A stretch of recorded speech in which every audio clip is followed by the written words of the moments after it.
AKAPADers. Every Friday, it's black and white goodness. And I realized something. We have something special here. DUCKBOTS, Blackthorn Publishing, 1987.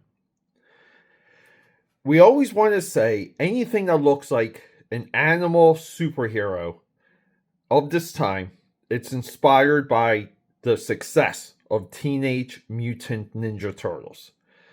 Let me tell you right now, just from the cover, just from the logo, the bright colors, your expectations are about to be subverted in a most delightful way.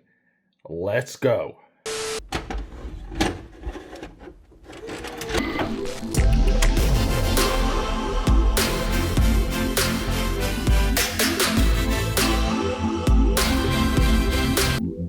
So cheers, guys. I had to make that into an intro because I had to run and get my coffee.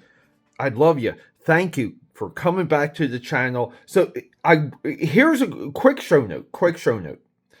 YouTube is factoring in comments with video views. They're factoring in this at the highest rate ever. Meaning, views just don't count. Your comments, you, the AKAPAD army, we're together in this. We're reading comics. We're expanding comic book readership. We're fighting the good fight. And to make this channel grow, to expand my voice, I need your comments. Sales pitch over. Let me blow your mind. You want to get mind blown? Alien Ducklings. $42.50. So Alien Ducklings, 4 issues. DUCKBOTS 2 issues. Well, it was so popular that they did an embroidered satin tour jacket from High Five for $42.50. Came in small, medium, large, XL. I know a lot of you big boys out there. You can mail away for a Alien Ducklings jacket. I would want to track this down just to preserve it. And if anyone out there, anyone that has this, you have to let me know. I will purchase this. I believe this needs to be preserved for American independent comic book history. I feel like I'm the only voice out there that just cares about this stuff. But guys, small, medium, large, XL. you know your boy over here. Well, I don't know. Depending on how it's cut, I could be a large or an XL, but that XL is all muscle, baby.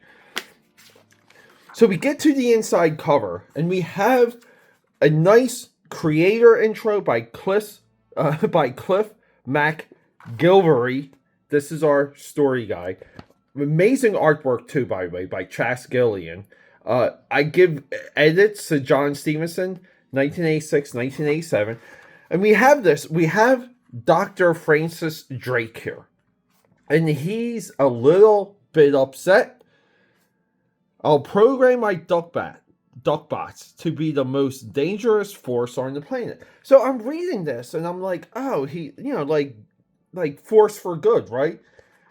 But I missed this. I'll program them to perform wanton acts of evil destruction. So there we go. And then we have a little word from Cliff over here. He mentions Andy Ice, Alien Ducklings, was a perfect choice for the cover. Okay, quick comment on the cover. What's Brenton, right? Brant over here needs to be like at the top right. He needs to be over the shoulder just so we can crop this outward and get a bigger image of the DUCKBOTS, because we have too much wasted space here. I was thinking about scanning this into Photoshop just to correct it, to make the point, and I can use AI to fill in the rest there. But it's all systems are go. We're starting in the good place, which is it's Tony Stark. If you guys like that Iron Man movie, Tony Stark, they're testing military weapons, manufacturing and production. Production. You guys get that pun? But we have some nice clip art here used for like the ribbon of the title. I mean, like this is good stuff here. I think that's more of a goose, right? That's more of a goose than a duck. And then all of a sudden, a baby shows up on the battlefield. So already, and I tried to look him up. Chase Gillen here, he draws vehicles, he draws women, he draws a baby, all within the first 3 pages, and he nails everything. Now, a little bit of this is not having good instincts for black and white comics. This is where John needs to step in and say, look, we need more black, we need more grays. You have to break up your values just a little bit because we're not going to rely on color. The other big mistake that John does is the way he's directing the word balloon placement is it's over a lot of artwork where it's just not necessary. And here's a good example here. With the general talking, the word balloon should be right here with the tail popping out. There's no reason why this word balloon is crossing the panel gutter, cutting off what looks like a well-illustrated hand. But, I mean, we have some top-notch artwork here. Nice baby illustrations. I'm getting a Woodrow Wilson just looking at it. So we have Wonder Man. This is where we're subverting some expectations. I wasn't expecting a Superman proxy to be in DUCKBOTS. Superman proxy in DUCKBOTSy. But the falling military experiment, he catches it, saves a baby, the mother's happy. But again, like some killer illustrations here. He's tagging all his caricatures the right way. So like we know everyone. Very hard to do in the black and white comic book, by the way, guys. And yes, quick show note. I think yesterday's video for Gen 13 was I kind of cut off the top a little bit too many times. We're dealing with new equipment here, so my instincts to go within frame aren't quite there. But yeah, so the doctor, what's the doctor's name? Dr. Francis Drake. He's meeting with the State Department, and they're like, hey, I'm like your last ally in the State Department. What do you have for the Strategic Defense Initiative? And Dr. Drake is like, wait, what? I thought it was Strategic Duck Initiative. So he pulls the lever. And boom. So subverting expectations too. The DUCKBOTS are kaiju size. They're huge. They're bigger than Crypt over here. They're bigger than our boy Crypt. They look like giant robots. Actually, they're DUCKBOTS. So these things are supersized. But here we go. Chase over here draws a wonderful car.